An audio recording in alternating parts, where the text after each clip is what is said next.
नमस्कार, मैं लाल सिंह सोलंकी। आप देख रहे हैं मेरा फेसबुक और यूट्यूब चैनल। जैसलमेर कांग्रेस के दो गुटों में आपसी संघर्ष के कारण जैसलमेर नगर परिषद भी राजनीतिक अखाड़ा बना हुआ है, जिसके कारण पिछले 2.5 साल से शहर का विकास ठप है। पिछले कुछ दिनों से नगर परिषद के विकास कार्य को गति जरूर मिली थी, लेकिन धरातल पर ऐसा कुछ भी नजर नहीं आया। दरअसल जैसलमेर नगर परिषद के चुनाव के समय जैसलमेर विधायक रूपाराम धनदेव ने कांग्रेस की टिकट पर अपने समर्थित पार्षद कमलेश छंगाणी को उम्मीदवार बनाया था, तो वहीं पर फकीर गुट ने हरिवल्लभ कल्ला को निर्दलीय के तौर पर सभापति चुनाव लड़वाया और जितवा भी दिया, जिसके बाद से ही रूपाराम धनदेव और फकीर गुट के बीच लगातार संघर्ष देखा जा रहा था। लेकिन पिछले दिनों हुए अचानक बदले राजनीतिक घटनाक्रम के दौरान साले मोहम्मद के समर्थित सभापति हरिवल्लभ कल्ला ने अपना पाला बदल दिया, जिसके बाद साले मोहम्मद के गुट में नाराजगी नजर आई तो रूपाराम धनदेव के गुट में उत्साह नजर आया।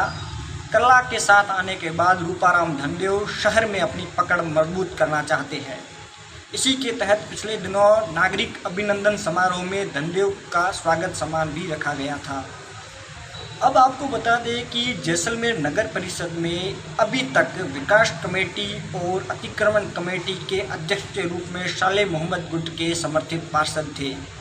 विकास कमेटी पे साले मोहम्मद के समर्थक पार्षद लीलाधर दैया अध्यक्ष थे, तो वहीं अतिक्रमण कमेटी के अध्यक्ष साले मोहम्मद गुट के ही समर्थक पार्षद प्रवीण सुधा थे। लेकिन अब सभापति हरिवल्लभ कल्ला के पाला बदले जाने के बाद इन दोनों पदों से हटाकर रूपाराम धनदेव के समर्थक पार्षदों को इन पदों पर जिम्मेदारी दी गई है।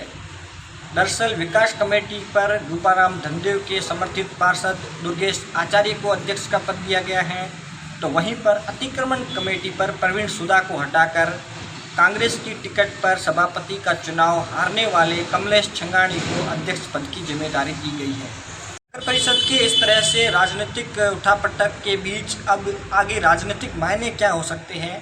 दरअसल अब तक नगर परिषद में राजनीतिक विवाद ही छाया हुआ था। सभापति फकीर समर्थक थे। इस दौरान वहां पर जो भी आयुक्त रहा हुआ है विधायक रूपाराम की सहमति के बिना कोई भी काम नहीं कर रहा था। लेकिन अब जब सभापति भी रूपाराम धनदेव के गुट में आ गए हैं तो परिस्थितियाँ बदली हैं, इसलिए इन दोनों कमेटियों के अध्यक्षों को भी हटाना जरूरी था।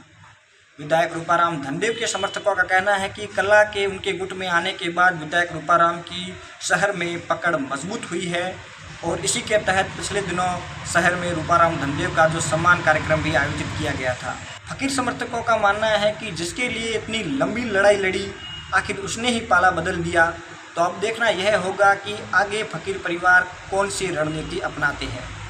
जैसलमेर कांग्रेस की राजनीति को देखते हुए, कांग्रेस की जिस प्रकार से गुटबाजी है उसको देखते हुए अब यह देखना दिलचस्प होगा कि 2023 के विधानसभा चुनाव में जैसलमेर की कांग्रेस का प्रदर्शन कैसा रहता है।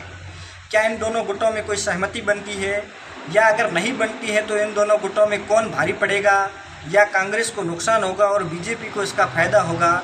यह तो आने वाले समय की परिस्थितियों के हिसाब से तय होगा। लेकिन एक अनुमान के मुताबिक मेरा यह मानना है कि कल्ला की काट में फकीर परिवार जैसलमेर में ओबीसी वर्ग के किसी बड़े चेहरे पर दांव खेल सकता है और ओबीसी वर्ग के बड़े चेहरे के रूप में जैसलमेर में किसी ऐसे व्यक्ति को लाया जा सकता है जो सर्व समाज में भी अपनी छाप छोड़ता है और फकीर परिवार का नज़दीकी भी हो सकता है।